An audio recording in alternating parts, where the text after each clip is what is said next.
अस्सलाम वालेकुम नाज़रीन, तव्हां ॾिस रहिया वक्सत न्यूज़। नाज़रीन, तव्हां सां अहम ख़बर शामिल कंदा हलूं। नए देर खां जाथे नओं देरो में केटी ममताज़ थाणे जी नंढी मुंशी पारां मज़दूर ते वहशानो तशद्दुद। पिरायती ख़बर मूजिबि नओं देरो में अंसारी घिटी अंदरि गॾु गाॾो बीहारण तां कावड़ में अची केटी ममताज़ थाणे जो नंढो मुंशी नौशाद चन्ना पारां दुकान जे मज़दूर अरशद फहीम खे तशद्दुद जो निशानो बणायो वियो, जॾहिं त केस खंबे खणी थाणे ते पिणु तशद्दुद कयो आहे, जॾहिं त दुकान जे मालिक पारां मुदाख़लत करे मज़दूर खे आज़ादु करायो वियो आहे।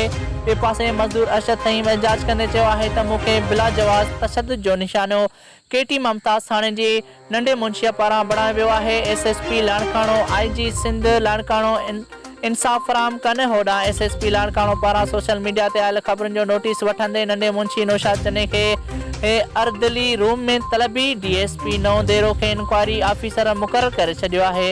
रिपोर्ट करियो आहे ظھير عباس, बखखारी, हक़सत न्यूज़, नओं देरो।